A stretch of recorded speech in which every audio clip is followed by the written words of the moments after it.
Hello বন্ধুরা, তো the green life চ্যানেলে তোমাদের সবাইকে স্বাগত। তো দেখো, আজকে আমি অন্য একটা জিনিস নিয়ে তোমাদের সামনে চলে এসেছি। তো আজকে আমি কোনো গাছের বিষয়ে কোনো কথাই বলবো না বা দেখাবো না। আজকে আমি রান্নার একটি রেসিপি নিয়েই আর কি সমস্ত সেই বিষয়ে সব কিছু বলবো আর দেখাবো যে আমি রেসিপিটা কী কী জিনিস দিয়ে তৈরি করলাম। তো শুরু করা যাক। তো এই রেসিপিটির নাম হলো পনির বাটার মশালা। তো খুব দুর্দান্ত একটি রেসিপি।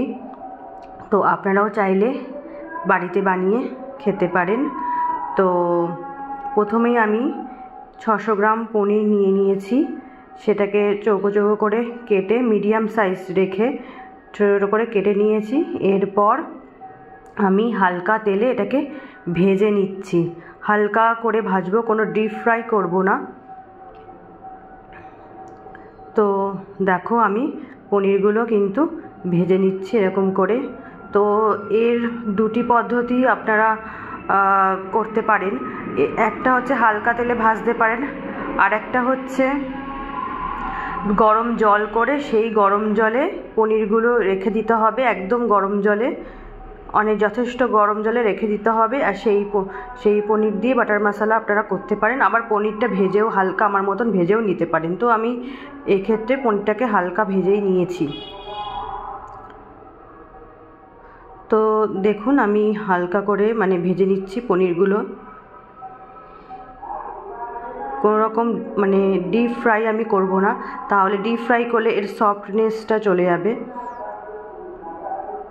যার জন্য হালকা ফ্রাই করছে। হালকা ফ্রাই করলে এর সফটনেসটা আর কি থাকে। তো এরপর দেখো, ক্যাপসিকাম ভেজে নিচ্ছি। ক্যাপসিকামটা আমি পনির বাটার মশলা হওয়ার আর কি পরে দিয়ে দেব।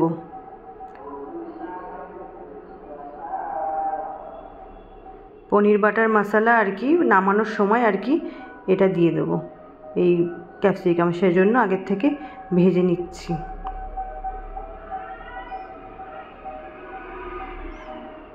তো ক্যাপসিকামগুলো এরকম ভেজে নিতে হবে হালকা তেলে।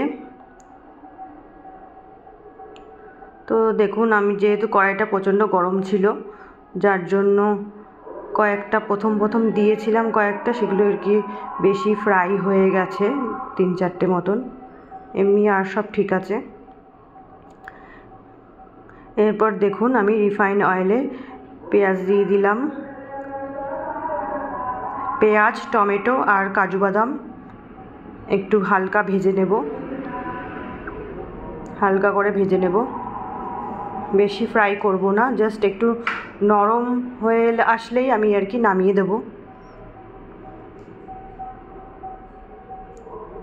নামিয়ে মিক্সিতে পেস্ট করে নেব এই 3টে জিনিস,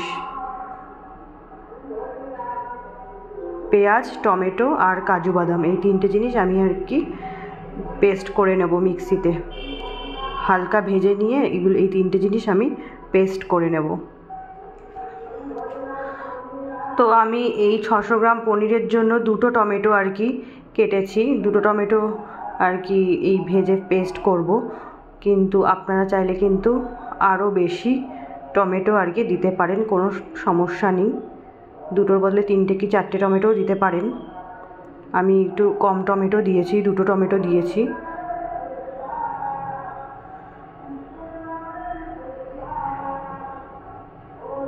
তো দেখুন, আমি কাজু, পেঁয়াজ আর হচ্ছে টমেটো, এই 3টে জিনিস একটু হালকা ভেজে নিচ্ছি। এরপর আমি এই 3টে জিনিসকে নামিয়ে মিক্সিতে পেস্ট করে নেব।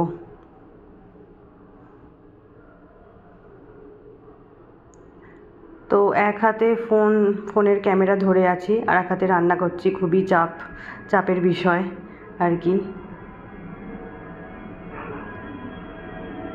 এক হাতে রান্না করা আর এক হাতে ফোনের ক্যামেরা ধরে রাখা, এক হাতে, খুবই চাপের বিষয়।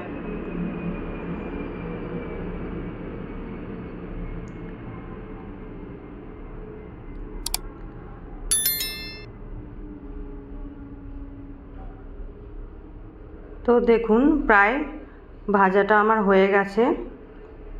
এবার আমি মিক্সিতে দিয়ে পেস্ট করে নেব।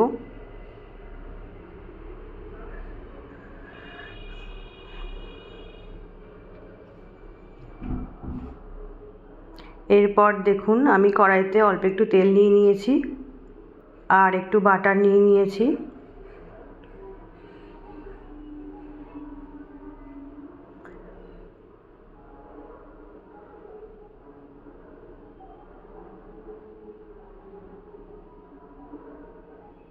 একটু রিফাইন অয়েল আর একটু বাটার নিয়ে নিয়েছি।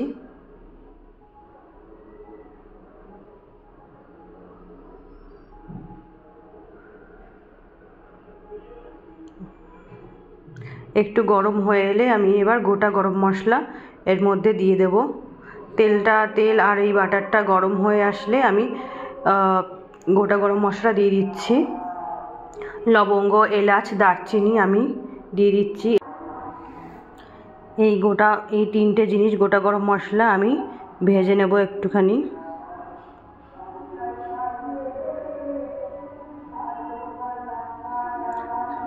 লবঙ্গ, এলাচ আর দারচিনি, এই তিনটে জিনিস, আর একটু শাহি জিরা। যদি আপনাদের বাড়িতে শাহি জিরা না থাকে তাহলে এমনি জিরাও দিয়ে দিতে পারেন।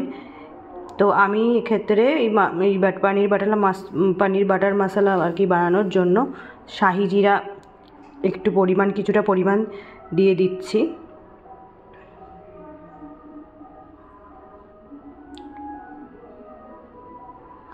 শাহি জিরা দিলে কি হয়, একটু টেস্টটা ভালো হয়। তো আপনারা চাইলে জিরেও দিতে পারেন, কোনো সমস্যা নেই, তাতেও যে টেস্ট কম হবে এমন নয়। এরপর আমি আগের থেকে পেস্ট বানিয়ে রেখেছিলাম আদা, রসুন, জিরে, ধনে, এই 4টে জিনিস আমি আগের থেকে পেস্ট বানিয়ে রেখেছিলাম, সেই 4টে জিনিসের পেস্ট আমি দিয়ে দিলাম।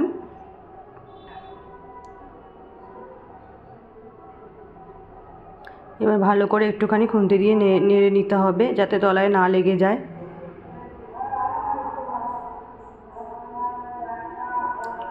যতক্ষণ না মশলাটা না তৈরি হচ্ছে ততক্ষণ আমি অন্য কিছু দিতে পারবো না।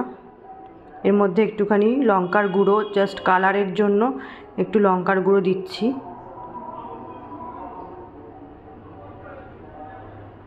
তো বলে রাখি, আমি এর মধ্যে কোনো কাঁচা লঙ্কা বা কিছু দিইনি। হ্যাঁ, দিয়েছিলাম আদা, রসুন আর জিরে, ধনে, এই 4টে জিনিসের মধ্যে কাঁচা লঙ্কা দিয়েছিলাম, সেটা অল্পই দিয়েছিলাম। আর লঙ্কার গুঁড়োটা একটু ঝাল যাতে হয় সেজন্য একটু দিয়ে দিলাম, আর একটু কালারের জন্য দিলাম। যতক্ষণ না এই মশলা থেকে তেল না বেরোচ্ছে ততক্ষণ রান্না করে যেতে হবে। এরপর আমি একটু হলুদ দিয়ে দিচ্ছি, কালারের জন্য একটু হলুদ দিয়ে দিলাম। এরপর যে পেঁয়াজ, কাজু আর টমেটো, যে 3টে জিনিস হালকা ভেজে পেস্ট করে নিয়েছিলাম মিক্সিতে, সেইটা আমি দিয়ে দিলাম।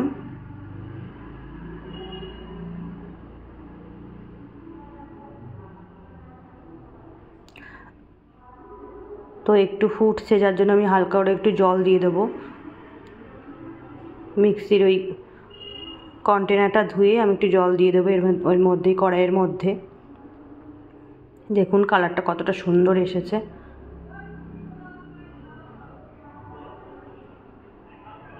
তো এই মশলা থেকে যতক্ষণ না, আমি একটু হলুদ দিয়ে দিলাম, এই মশলা থেকে যতক্ষণ না তেল না বেরোচ্ছে ততক্ষণ এটা রান্না করে যেতে হবে। আর তলে না, কড়াইয়ের তলে যাতে না লেগে যায় তার জন্য কিন্তু সেই বিষয়ে কিন্তু খেয়াল রাখতে হবে। স্বাদ মতো নুন দিয়ে দিলাম আর একটু লঙ্কার গুঁড়ো দিয়ে দিলাম।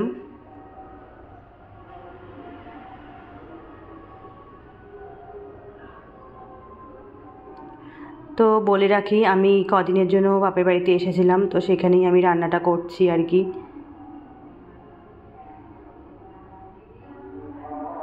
এই ডিশটা আর কি, রান্নাটা আর কি বানিয়ে খেতে ইচ্ছে করছিল, যার জন্য আর কি বাপের বাড়িতেই আর কি রান্নাটা আমি করছি। তো দেখতেই পাচ্ছেন যে মশলাটা হয়ে এসেছে। এবার আমি ভেজে রাখা পনিরটা এর মধ্যে দিয়ে একটু কষাবো। এই মশলার মধ্যে ভেজে রাখা পনিরটা দিয়ে আমি এবার ভালো করে কষাবো। দেখুন কালারটা কতটা সুন্দর এসেছে। আমি কিন্তু কোনো রকম এডিটিং বা কিছুই করিনি, নর্মাল ফোন ক্যামেরা থেকেই তোলা। কালারটা ভীষণই সুন্দর এসেছে, সত্যি খুব সুন্দর এসেছে। যেটা কিন্তু একদম যে পনির বাটার মশলার যে কালারটা অ্যাকচুয়াল সেটাই কিন্তু এসেছে। আমি কিন্তু কোনো রকম ফোনে মানে কোনো এডিটিং কিছুই করিনি, জাস্ট ফোনের নর্মাল ক্যামেরা থেকে কিন্তু এটা করা। তো দেখুন প্রায় কিন্তু হয়ে এসেছে। এবার আমি পরিমাণ মতো জল দিয়ে দেব।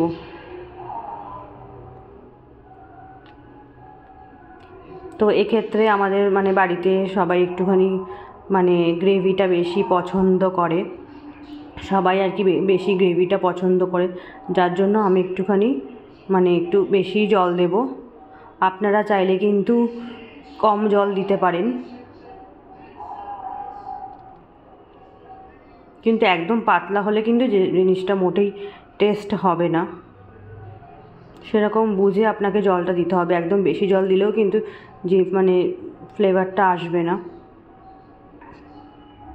তো আমি দেখুন পাশেই আর কি গরম করে রেখেছিলাম যে জলটা আর কি এর মধ্যে দিয়ে গ্রেভিটা করব। আমি আগে থেকেই কিন্তু জলটা গরম করে রেখেছিলাম, ভালো মতো গরম করে, উষ্ণ গরম করে। এবার সেই জলটাই আমি দিয়ে দিচ্ছি। তো দেখুন পরিমাণ মতো আমি জলটা দিয়ে দিলাম। এবার কিছুক্ষণ এটা রান্না হবে, কুক করা হবে।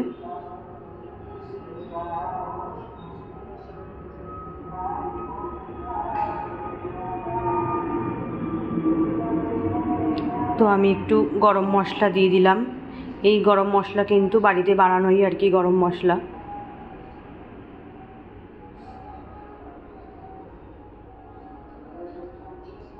বাড়িতেই গোটা গরম মশলা আর কি বেটে গুঁড়ো করে রাখা হয়েছে। তো দেখুন এরপর আমি একটু নামানোর সময় একটু পরে নামাবো, যার জন্য আমি বাটার দিয়ে দিচ্ছি।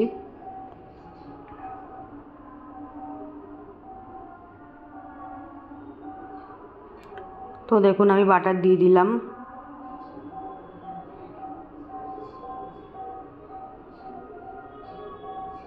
তো এই ডিশটি আপনি মানে এই রান্নাটি আপনি আপনারা আর কি রুটি, পরোটা, লুচি বা ভাতের সাথে যে কোনো এর সাথেই আর কি আপনারা খেতে পারেন।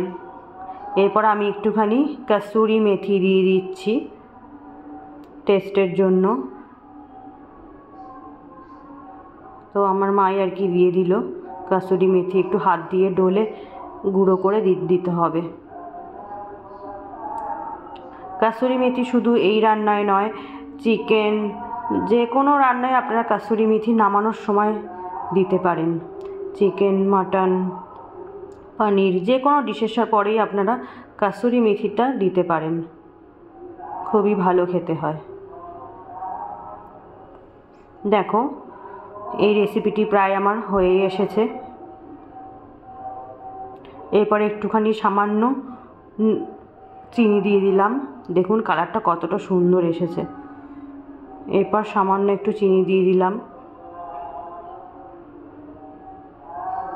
একদম অল্প পরিমাণে চিনি দিয়ে দিয়েছি।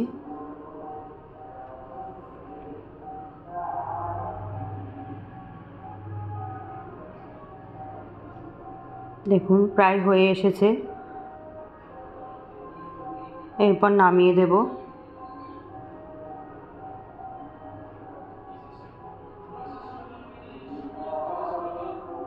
তো দেখুন আমার মাই আর কি নামিয়ে দিচ্ছে।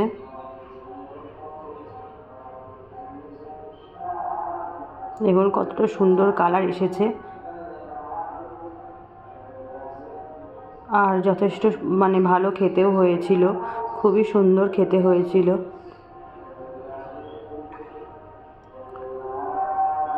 তো আমার বানানো কমপ্লিট হয়ে গেছে। তো আপনারাও চাইলে এরকমভাবে বানিয়ে বাড়িতে খেতে পারেন, খুবই টেস্টি একটা রেসিপি।